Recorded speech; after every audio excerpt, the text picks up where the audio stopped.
Selamat malam, Pak Febren. Saya dari kelompok kami. Eh, Mengembangkan solusi bisnis, ringkasan materi manajemen teknologi informasi.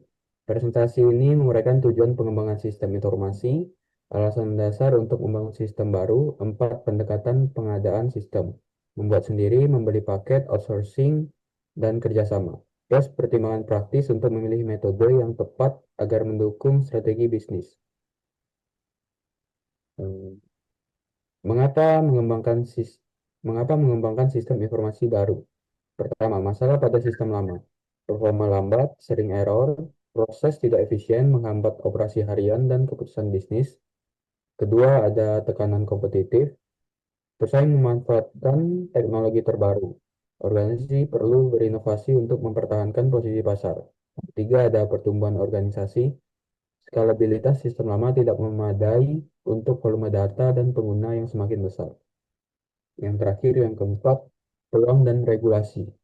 Perubahan pasar dan aturan pemerintah membuka peluang sekaligus menuntut kepatuhan teknis. Eh, Selanjutnya ada 4 cara pengadaan sistem informasi.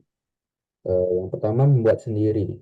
Pengembangan internal yang dikustomisasi sesuai kebutuhan organisasi mudah diintegrasikan dan memberi kontrol penuh atas fitur serta data. Yang kedua, membeli software paket. Solusi siap pakai yang teruji, dokumentasi lengkap, dan implementasi relatif cepat. Namun mungkin kurang cocok 100% dengan kebutuhan spesifik. Yang ketiga ada outsourcing. Vendor profesional menangani pengembangan atau implementasi, mempercepat delivery, dan memungkinkan perusahaan fokus pada inti bisnis. Yang terakhir, kerjasama internal dan pihak luar. Pendekatan hibrida desain oleh profesional, implementasi kolaboratif dengan transfer pengetahuan ke tim internal untuk penguasaan jangka panjang. Yang pertama, membuat sendiri keunggulannya. Yang pertama, kustomisasi dan kecocokan. Solusi dirancang persis sesuai proses bisnis, meminimalkan kompromi fungsional.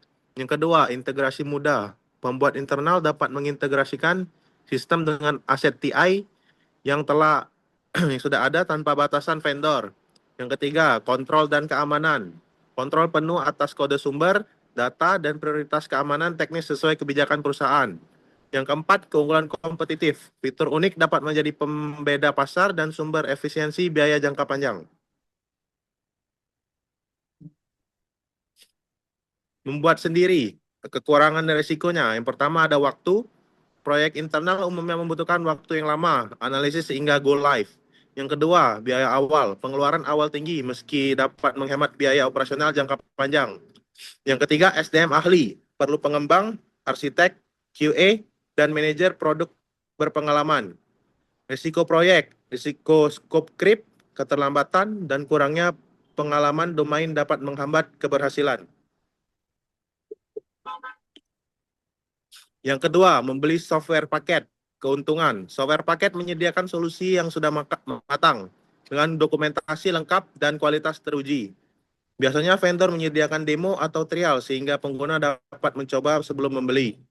Implementasi cepat, waktu ke produksi lebih singkat dibanding pengembangan internal. Kualitas teruji dan dokumentasi dan support, dokumentasi, pelatihan dan dukungan purna jual sering disertakan.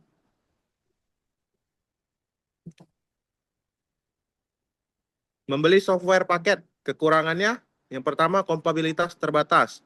Fitur standar mungkin tidak cocok dengan semua proses bisnis, kustomisasi terbatas dan mahal. Yang kedua, biaya lisensi. Biaya pembelian dan lisensi berulang bisa tinggi, terutama untuk paket enterprise. Yang ketiga, ketergantungan vendor. Perubahan harga, dukungan, atau roadmap vendor dapat mempengaruhi operasional jangka panjang. Yang ketiga, outsourcing. Dan keempat, kerjasama. Keunggulannya, yang pertama, outsourcing, profesional dan cepat. Vendor profesional dapat menyediakan proyek lebih cepat dan dengan kualitas yang dapat diandalkan. Fokus bisnis inti. Perusahaan tetap fokus pada operasional dan strategi, bukan pengembangan teknis. Yang ketiga, kerjasama, transfer pengetahuan. Kolaborasi memungkinkan transfer ilmu ke tim internal sehingga perusahaan siap mengambil alih pada masa depan.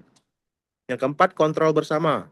Model partnership menggabungkan keahlian vendor dengan konteks bisnis internal untuk solusi yang lebih tepat dan berguna.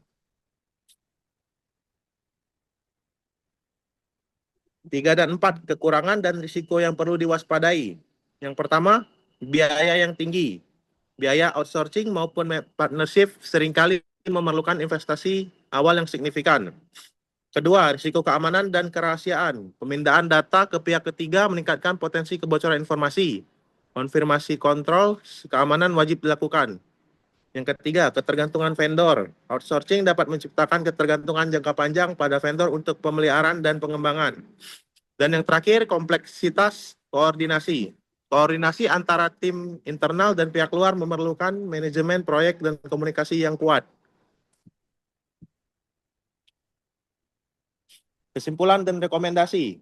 Recommended approach, matrix of two method. Check capabilities, internal skill and capacity. Evaluate time, urgency and deployment speed. Access cost, consider budget and TCO.